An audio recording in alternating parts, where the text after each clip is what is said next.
Hello and welcome to 90 Production Films and Music. I am Dikshant and this is Inside a Movie. अगर आप इस channel पर नए आए हैं तो चैनल को सब्सक्राइब करना और बेल आइकन दबाना मत भूलना।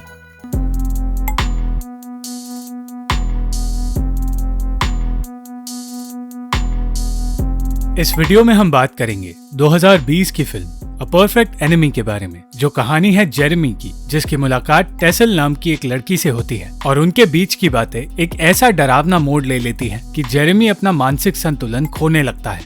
एक कामयाब और जाना माना आर्किटेक्ट जेरेमी पेरिस आया है और एक कॉन्फ्रेंस में अपनी स्पीच में बताता है कि वो सालों पहले अपने करियर में परफेक्शन की चाह रखता था, पर 20 सालों पहले उसकी जिंदगी में कुछ ऐसा हुआ जिसने उसे सिखाया है कि उसका काम इस दुनिया के 1% रईस पॉपुलेशन को खुश करना है, जो कि इस पूरे समाज के लिए नाइंसाफी है। और 20 सालों पहले उसकी जिंदगी में हुए एक हादसे के बाद उसने अपने कस्टमर्स को बदलने का फैसला किया। वो अफ्रीका में रवांडा नाम के एक देश में हॉस्पिटल्स बनाने के इरादे से गया, जहां खराब तरीके से डिजाइन किए गए मैटरनिटी क्लिनिक से औरतें बीमार हो रही थी, और हॉस्पिटल बनाने के साथ साथ उसने वहां के समाज को भी जोड़ दिया। तब उसे समझ आया कि आर्किटेक्चर में परफेक्शन का मतलब खूबसूरत इमारतें बनाना नहीं, बल्कि कुछ ऐसा बनाना है जो औरों को खुशी दे। कॉन्फ्रेंस के बाद जेरेमी को फ्लाइट के लिए देरी हो रही थी, इसलिए उसे जल्द से जल्द वहां से भेजा जाता है। और तब उसके दोस्त जॉन को पता चलता है कि 20 सालों पहले जिस लड़की ने जेरेमी को छोड़ा था वो उसे भूल नहीं पाया है। रास्ते में उसे एक लड़की मिलती है जो खुद भी एयरपोर्ट जाना चाहती है, और उसकी मदद करने के लिए जेरेमी उसे लिफ्ट देता है। वो लड़की टेसल एक डच है जो अपना सूटकेस भूल चुकी है, और देरी होने के बावजूद जेरेमी उसका सूटकेस लेने फिर से गाड़ी घुमाता है। एयरपोर्ट पहुंचने पर वो दोनों अपने अपने रास्ते निकल जाते हैं, पर जेरेमी की फ्लाइट छूट जाती है। वो एयरपोर्ट जहां वो अपनी अगली फ्लाइट का इंतजार कर रहा है, वो खुद जेरेमी ने बनाया है। और उस डिजाइन को देखते वक्त जेरेमी की नजर मॉडल में पड़े कुछ खून की बूंदों पर पड़ती है, जिसे साफ भी नहीं किया गया है।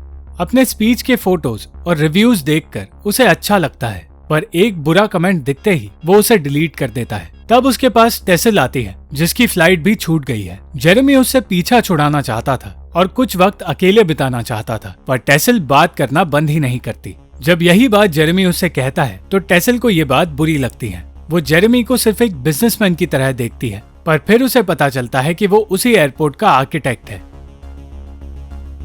वो वही बात दोहराती है जो जेरेमी ने अपनी स्पीच में कही थी, और जेरेमी को लगने लगता है कि टेसल उस कॉन्फ्रेंस में आई थी, पर टेसल इनकार कर देती है। वो खून जो पहले थोड़ा सा था अब पहले से ज्यादा बड़ा दिख रहा था। इतना ही नहीं, टेसल और जेरेमी का मिलना भी उस मॉडल में दिखाया गया था। बातें करते हुए जेरेमी ये समझने की कोशिश कर रहा था कि आखिर टेसल उसके पीछे क्यों पड़ी है, और तब टेसल उससे पूछती है कि उसने कभी किसी का खून किया है या नहीं, और फिर कहती है कि बचपन में टेसल ने किसी का खून किया था। जेरेमी उसकी बातें सुनना नहीं चाहता था, पर वो उसे अपनी कहानी सुनाती है, जो 3 हिस्सों में बटी है। पहला हिस्सा भद्दा है, दूसरा डरावना, और तीसरा हिस्सा प्यार के साथ खत्म होता है।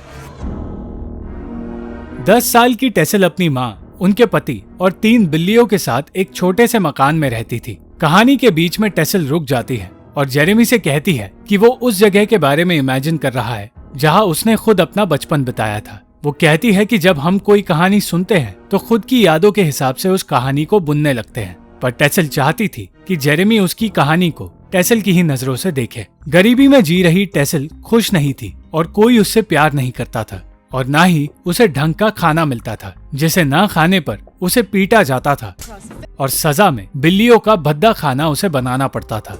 एक दिन टेसल इस सबसे इतनी परेशान हो गई कि उसने उन बिल्लियों को हटाकर उनका भद्दा खाना खुद खा लिया। वो कहती है कि बिल्लियों के उस खाने को वो खुद नहीं बल्कि उसका अंदरूनी दुश्मन खाना चाहता था, जो भगवान से भी ज्यादा ताकतवर है।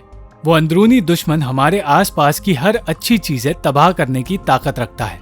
ये बातें सुनकर जेरेमी को लगने लगता है कि टेसल की मानसिक स्थिति ठीक नहीं है, जो सुनकर टेसल को बुरा लगता है। पर फिर जेरेमी उससे माफी मांगता है। अपनी कहानी को आगे बढ़ाते हुए वो कहानी का डरावना हिस्सा बताती है और कहती है कि 12 साल की उम्र में वो फलीन नाम की एक लड़की से मिली, जो उसकी इकलौती दोस्त थी।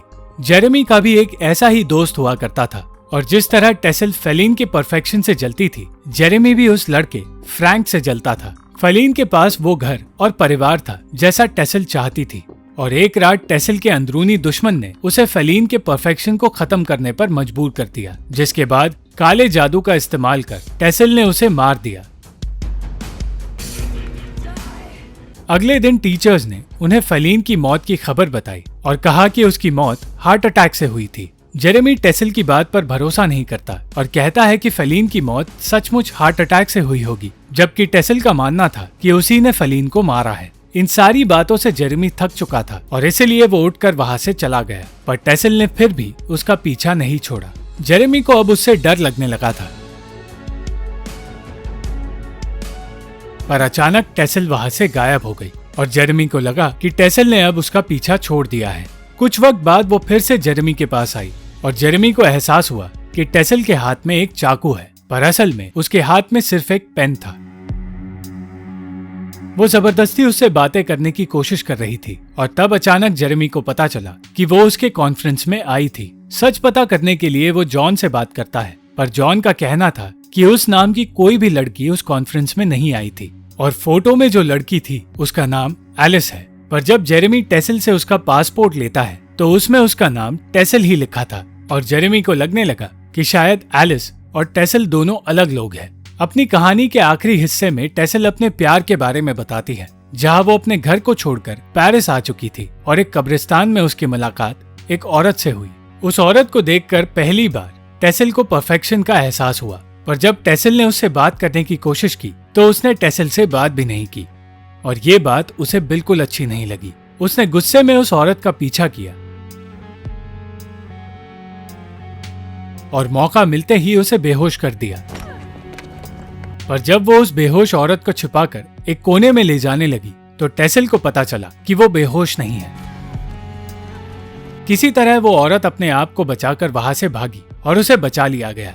जेरेमी समझ नहीं पा रहा था कि ऐसा सच वो उसे क्यों बता रही है। उसका मानना था कि टेसल बीमार है, पर अभी टेसल की कहानी पूरी नहीं हुई थी।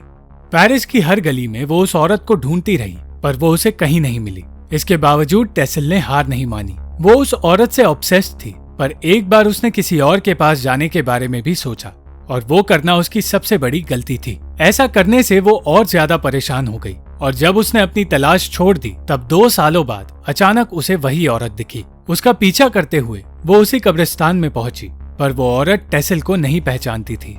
तब टेसल ने उसे अपना नाम बताया और उस औरत को लगा कि वो उसके पति की दोस्त है। उन्होंने अगले दिन मिलने की बात की और 2 सालों बाद आखिरकार टेसल को अपने प्यार के साथ वक्त बिताने का मौका मिला और वो उस औरत के घर पहुंची। कुछ देर बातें करने के बाद जब उसने टेसल की हंसी सुनी तो उसे याद आया कि वो कौन है और उसने फिर से टेसल को अपने से दूर जाने के लिए कहा। उस औरत का बर्ताव देखकर टेसल चाहती थी कि वो औरत उसे मार दे, पर टेसल का पागलपन देखकर वो औरत डर गई और भागने की कोशिश करते हुए वो टेसल के हाथों मारी गई।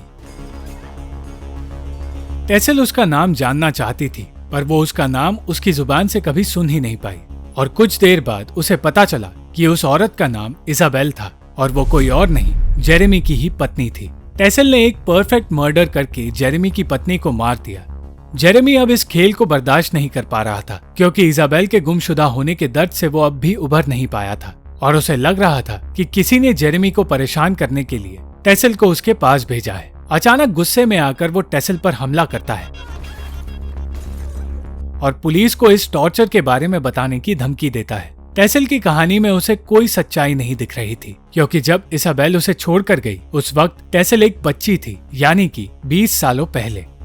टेसल से दूर भागकर वो अपनी फ्लाइट में गया, पर वो पूरा सच जानना चाहता था और इसीलिए फ्लाइट से उतरने की कोशिश करने लगा। टेसल जानती थी कि वो लौट कर आएगा और इसीलिए उसका इंतजार वही कर रही थी। और तब जेरेमी को समझ आया कि वो कहानी उन दोनों की है, सिर्फ टेसल की नहीं। और अब जेरेमी अपने हिस्से की कहानी सुनाने लगा। इसाबेल से शादी करके वो पेरिस आया था, पर इसाबेल अब खुश नहीं थी और अपने आप को जेरेमी से दूर कर रही थी और ये सोचकर कि वो अब किसी और से प्यार करती है, जेरेमी घर छोड़कर चला गया। कई दिनों बाद वो इसाबेल के पास वापस आया और तब उसे पता चला कि अगले दिन उसे छोड़कर इसाबेल जा रही है। वो उसके साथ जबरदस्ती करने लगा, पर इसाबेल के रोकने पर वो वहां से चला गया। कुछ महीनों बाद जब वो वापस घर आया तो उसने देखा कि इसाबेल कभी वापस आई ही नहीं। जेरेमी को लगने लगता है कि टेसल उसकी वो बेटी है जिससे वो आज तक नहीं मिला। पर फिर उसे पता चलता है कि वो प्लेन से कभी उतरा ही नहीं और उसे टेसल हर जगह दिखाई दे रही है। टेसल को उसके अलावा कोई और नहीं देख सकता था, क्योंकि वो एक असली इंसान थी ही नहीं। वो असल में जेरेमी की अंदरूनी दुश्मन थी और उसकी बताई कहानी असल में जेरेमी की कहानी है, जिसका मतलब ये है कि जेरेमी ने ही इसाबेल को मार दिया था। इसाबेल को मारने के बाद उसे पता चला था कि वो प्रेग्नेंट थी और फिर उसे एहसास हुआ कि उसने कितनी बड़ी गलती कर दी है। जेरेमी बीमार था और अब भी बीमार है और वो सारी बातें जो टेसल ने कही थी वो जेरेमी के दिमाग का इमेजिनेशन था। वो पुतला जिसे टेसल की कहानी में इसाबेल देख रही थी वो असल में खुद इसाबेल थी, जिसकी लाश को जेरेमी ने उसी एयरपोर्ट के नीचे दफनाया था, ठीक उस जगह पर जहां मॉडल में उसे खून दिखाई दे रहा था। अंत में सारी सच्चाई जानने के बाद जेरेमी मरना चाहता था और वो टेसल से ऐसा करने के लिए कहता है।